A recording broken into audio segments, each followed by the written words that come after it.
Welcome back to DS Irae. So, I checked the walkthrough out of curiosity and saw that I totally messed up. Well, doesn't really matter. I won't play through the common route again, unless there are differences, but I doubt that. I will show you what happens if I choose the other options. But yeah, let's go with what the walkthrough says at this point, because for the hell of it, I do not want to kill Sakurai. I do not, and I will probably never do that. So, unless there's a route where I have to run away. Right, I had no time to deal with her. I twisted my body, forcing myself to take flight away from her torrent of slashes. I was aware of how absurd this exercise was. I ran straight up at speed fast enough to shake off gravity, then took a sharp 90-degree turn to the right without so much as slowing down, causing the law of inertia to place its burden upon my whole body. My bones and flesh creaked under the strain. My body may have been far sturdier than the average human's, but it still had its limits. After screwing up my landing and tumbling atop the bridge, I needed a few seconds to take my next move. Sakurai's calm counterattack following her declaration cancelled my own action, leaving me in no better position than before. Damn it! What could I do? Sakurai had no openings, nor could I lure her into showing any. In that case, damn it, what was this really my only choice?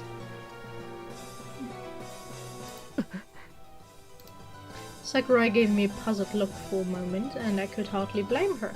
Normally, no one would be crazy enough to do this. I'd taken a crouching start, the stance and used at track and field events, capable of exhibiting the highest amount of speed at the shortest possible time. In other words, a frontal breakthrough with no planning whatsoever. The bridge was one straight line, so if I rammed into Sakurai with a dashing attack, all I had left to do was keep on going and leave her in the dust. I see. Sakurai shot a stern glare in my direction. She might have realized what I was up to. No, that couldn't be the case. No one would expect me to try and make her run for it in this situation. 確かにそれなら一撃の爆発力がものを言うから。 Reckless, though not completely unreasonable. I'll give you that. The destructive power of your strike is indeed quite the sight to behold. でもね、藤井君、分かってる？狙い撃ちにされるってことが。 But don't you realize you're leaving yourself wide open for an attack? Yeah, of course I did. Charging at her with all my might was solely on offensive manner. I had nothing in the way of defense. In other words, it was like begging her to counterattack. 悪いけど、手加減できそうにないわよ。 Sorry, but I don't believe I can show you mercy. Sakurai held her sword at the ready, lowering her hips, narrowing her eyes, and assuming a counterattack stance. I'd already mustered most of my strength, so I couldn't turn around and flee. All I had left to do was keep on moving forward and forward without stopping. I knew I'd never overcome the fear in my heart with a half-assed attempt at fleeing. Far beyond the point of goosebumps, I had shivers running down my spine without end, while still feeling that inexplicable gaze boring down on me. I wanted to shout my true feelings at the world at large, which was why I mobilized every fiber of my being to escape this place as soon as possible. Otherwise, Marie, I'm sorry, but please lend me your power. I shot forward like a speeding bullet, the piercing echo of my war cry washing my fear clean away. Sakurai's blade moved ever so slightly before slowly shifting into a clean, sickeningly perfect arc to intercept me. The sheer elegance of her strike would have no doubt drawn praise from all who witnessed it. She was pretty damn skilled, I'd give her that, but I also remembered what she had said earlier. My strong point lay in my destructive power. She may have been a jack of all trades, but at times like that would only prove to be one's underdoing against an opponent with a clear-cut and thoroughly outstanding single specialty. Marie's very sword well within this blade. If Sakurai genuinely thought she could shatter it, she was welcome to try.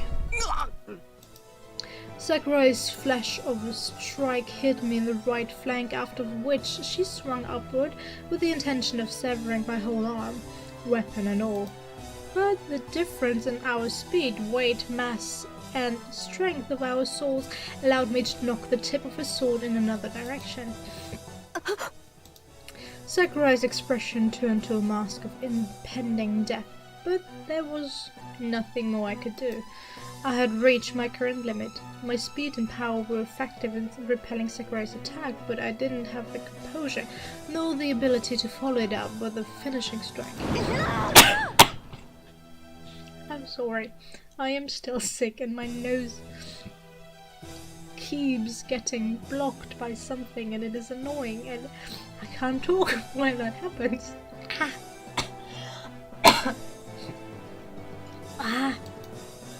Once I'd knocked her away with my tackle, I no longer paid any heed to Sakurai.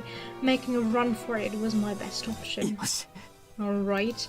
I let out a shout of relief and elation, knowing that my gamble had paid off. All I had left to do was get out of here as fast as I possibly could. What? Just then, someone blocked my way. Impossible. Who was it? A regular person? That felt the most likely, but given how I didn't notice they were even here, if it was Wilhelm or Rosaka, I would have sensed them one way or another. Shit, I couldn't stop now. Whoever it was, they likely wouldn't make it out of here in one piece if I crashed into them. My eyes widened in the horror of killing an innocent person, but then my body fell forward with an ear-splitting roar. The recoil knocked my feet in the air and the asphalt exploded as though I'd crashed into a lump of steel.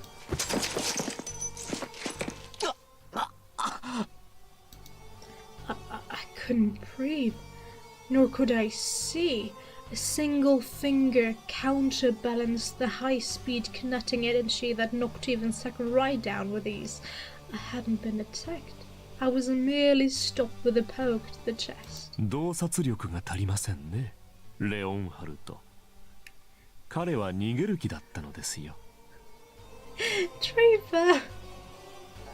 Why? You lack insight, Leonhardt. He was attempting to flee. それさえ読めていれば別の手もあったでしょうに。まあよい。よくやりました。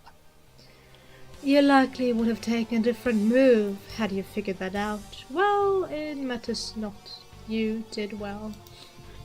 Upon hearing that gentle, soothing voice, I couldn't match it up to the person in my memories. I didn't want to. しかしまあ、あなたは大したものだ、藤井さん。もはや生け捕りなどという半端では手に負いかねるということですか。素晴らしい。Oh, still, you are quite a force to be reckoned with, Mr. Fuji. It would appear capturing you alive is no longer possible.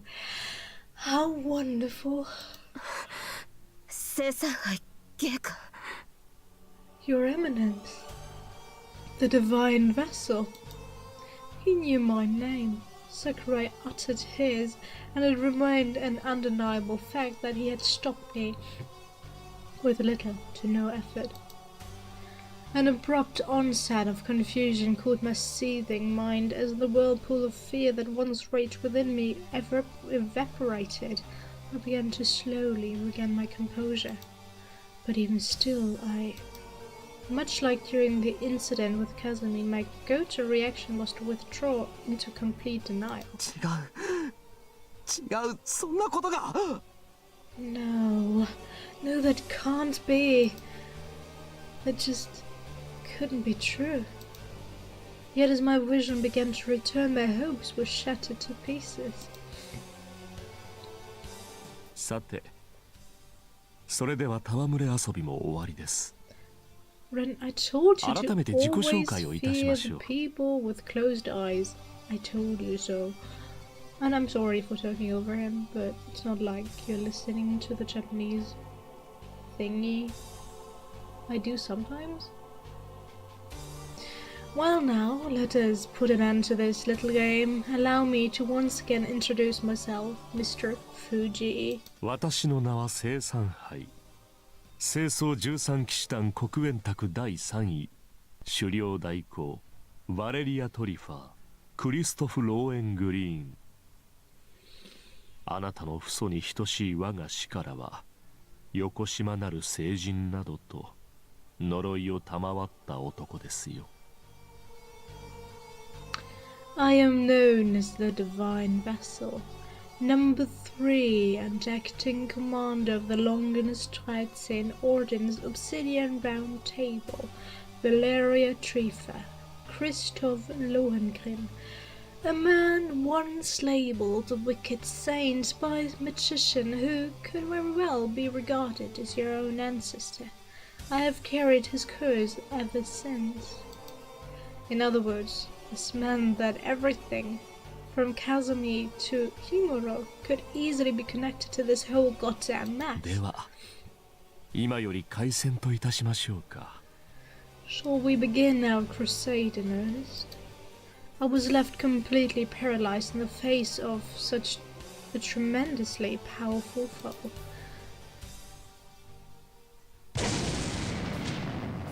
The bullet hit Wilhelm in the chest, followed rapidly by an explosion.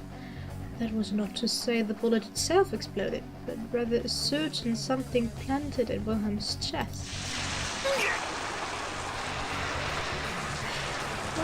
Oh, alright. I thought it was something like poison, but I guess an explosion, yeah. The object in question, sitting in a thermos at freezing minus 197 degrees Celsius, was liquid nitrogen, turning him into an ice sculpture in the blink of an eye. This was Shiro's trump card. Swords, guns, and fists meant nothing to Wilhelm's menacing body, but what his cellular destruction through chemicals, what of? Acid was still unreliable, while sarin gas would be too risky for Shiro. Shiro may have been reckless beyond precedent, but that didn't meant he went out of his way to die. He may have had a shit happens kind of attitude to the whole deal, but he'd only let that come out into play once he'd tried everything humanly possible. He couldn't let himself die before accomplishing his goal. In other words, he could at least tell a dumb plan from a good one. He might choose the former depending on the situation, but he could still make the distinction. And so he chose to go with liquid nitrogen. Anything worked for thermal attacks, so after taking power, effectiveness, availability, and probability into consideration, he felt it more desirable to utilize a cold substance over a hard one. So the liquid was liquid nitrogen, but I thought he swallowed bits of it, and I'm quite sure that will kill you. Did I misread that? Do I not remember that correctly? Oh well, who cares? And naturally, liquid nitrogen was one of the coldest substances known to man. His plan entailed freezing the target, then run him over with your motorcycle? Motorbike? What? What's going on? Break the fuck apart. The 1800cc engine displayed displacement of Shiro's beloved Valkyrie rune roared to life, spewing steel exhausted from the 350 kg plus Fat 6 monster of an engine. All of this had gone according to plan. Shiro accelerated his motorcycle to tremendous speed, sprung up the front wheel and smashed the ice sculpture that was Wilhelm into millions of pieces. Or at least he should have.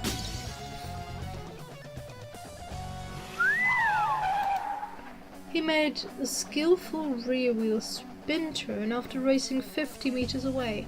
Shiro stared at a part of the ice, twinkling like diamond dust, with a complex look on his face. Bang. Shiro pointed his finger like a pistol, pretending to shoot the sculpture before giving his accelerator another turn. No one pursued him. It sure seemed that way. Wilhelm simply kept standing there, completely unharmed. The low temperature and the impact didn't even hurt him, crushing only his overcoat, thus exposing his bare upper body to the moonlight. He didn't give chase. His opponent may have been riding a motorcycle, but Wilhelm could have easily caught up to him in no time flat. Yet he remained still, gazing fixedly at a certain spot. Are you shitting me? He hadn't forgotten about Shiro. Rage, delight, and humiliation burned bright in his twisted heart even now.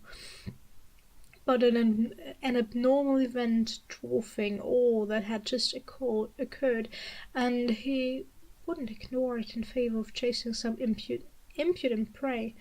No one could, for all members of the Obsidian Round Table knew what this feeling was. In an event that could only be described as abnormal, Wilhelm's porcelain skin began to bleed, accompanied by intense pain. For it was the mark of submission, vivid proof of his first defeat, as well as his allegiance. In other words, a sign that the one who carved that mark would soon descend. The bridge, huh? Wilhelm narrowed his eyes, struggling to suppress a chuckle. 了解しましたよ。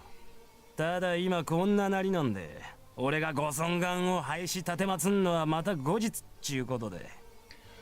Roger understood loud and clear. Thing is, I'm not exactly in top shape, so I'll have to beg your pardon and show myself another day. クリストフの野郎、相変わらずえげつねえ真似しやがるが。レオン死ぬんじゃねえか、腰抜かしてよ。Christoph, you bastard! Playing dirty as always. Leon, you still alive? Try not to piss yourself over there. And with that, he vanished. The night was heavy with an inexplicable and overwhelming pressure, like the very heavens could fall at any moment. To describe it as the calm before the storm, the stillness before the end, would be most apt.